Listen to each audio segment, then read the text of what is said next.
देखिए भैया, सबसे प्रथम चीज जानना क्या है कि माँ जो है, माँ के द्वारा ही संसार का जन्म उत्पत्ति हुआ है। इसलिए माँ शब्द बहुत बड़ा है और माँ के ही बारे में जानना और सुनना बताना बहुत जरूरी है। बाबा श्री गोस्वामी तुलसीदास जी अपने मारियम शब्दों में लिखे हैं कि भगवान श्री राम ने कैकेयी से कहा था, सौतेली माँ से, कि सुन जननी सोई सुत बड़ भागी, अजो पित मात बचन अनुरागी। हे माँ, पुत्र तो वही भागमान है जो अपने माता पिता के अनुकूल चले। भैया बिल्कुल सही बाबा जी। और अगर उनसे विपरीत हो गए तो सारे संकट आपके साथ आ सकते हैं।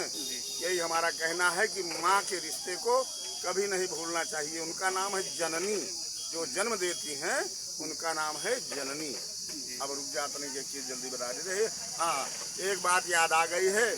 माननीय श्री पारसनाथ जी महाराज का प्रसंग हमको थोड़ा एक बार गए भागवत में सुनने को मिला और हमारे दिमाग में फिट हो गया, तो थोड़ा हम आप सबके सामने उसको प्रस्तुत करना चाहते हैं। बिल्कुल बिल्कुल। और आशा रखता हूँ कि आप सबको पसंद भी आएगा। बिल्कुल, क्योंकि 4 पशु जो हैं वो पुरुष पशुओं की प्रशंसा करते हैं। पुरुष पशु मतलब पुरुष होते भी वो पशु का काम करें तो वही पुरुष पशु हैं। तो 4 पशु कौन से हैं भैया? पहला पशु है ग्रामीण सुअर। ग्रामीण सुअर वह किसकी प्रशंसा करता है कि अगर जैसे कोई व्यक्ति ऐसे हैं कि उनको खाली खाने पीने में ही सारा समय बिताने में आनंद आता है और आगे पीछे की कुछ नहीं सोचते हैं, जैसा मिले उल्टा सीधा गटक जाओ, तो उनकी प्रशंसा सुअर करता है कि मेरा भी लक्ष्य यही है और इनका भी लक्ष्य यही है। समझते हैं आप? इसलिए मेरे खानदान के हैं। तो वो पशु जो है वो उन पुरुष पशुओं की प्रशंसा करता है कि इनका भी लक्ष्य यही है और मेरा भी लक्ष्य है। और दूसरा पशु कौन सा है? ध्यान दीजिएगा भैया, अपना इसमें कुछ नहीं है। बाबा श्री गोस्वामी जी लिखे हैं कि उमान कछु कपि कर अधिकाई और प्रभु प्रताप जो काल ही खाई। तो इसमें अपनी कोई बड़ाई नहीं है, प्रभु की कृपा है भैया। वो जिनके ऊपर भगवती कृपा कर दें। तो अब ध्यान दें भैया, दूसरा पशु कौन सा है? कुत्ता। कुत्ता किसकी प्रशंसा करता है? जब मनुष्य लोग जुटते हैं और वहाँ खान पान की चीजें आ जाती तो बिना लड़े वो खाते नहीं। ध्यान दें बात को, खाते तो हैं मगर जैसे लड़ाई झगड़ा मार पीट करके तब खाना भोजन को ग्रहण करते हैं। तो कुत्ता उनकी प्रशंसा करता है कि ओहो, ये भी मेरे खानदान के हैं, मैं भी बिना लड़े नहीं खाता हूँ और ये भी बिना लड़ाई किए खाते नहीं हैं। इसलिए वो पशु जो है उन पुरुष पशुओं की प्रशंसा करता है कि दोनों का लक्ष्य एक है, मेरा भी और इनका भी।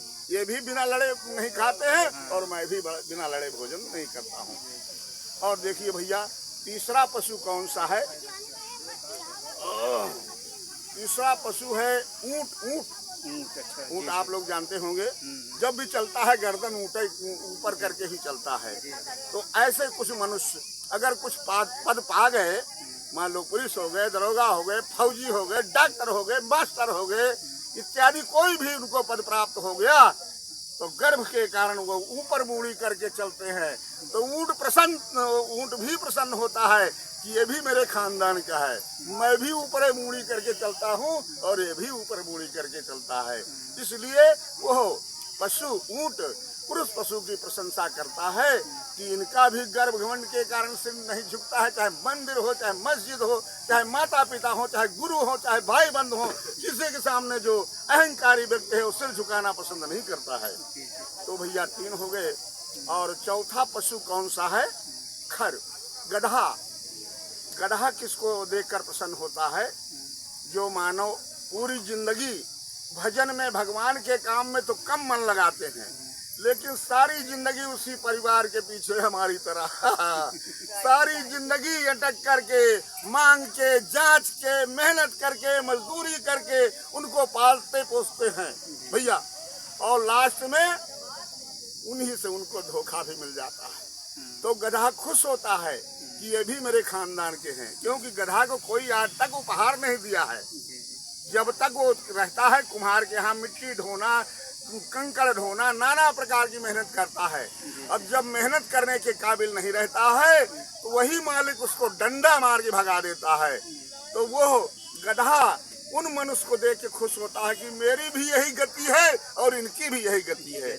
मैंने भी सारी जिंदगी मालिक को वफादारी किया, अंत में डंडा मार के भगा दिया, और इनकी भी यही गति है। सारी जिंदगी जंजाल में पड़े रहे, उन्हीं के पालन पोषण में, उन्हीं के मेहनत करने में जुटे रहे, अंत में वही लोग धोखा दे देते हैं। ये बात प्रभु असहनीय है।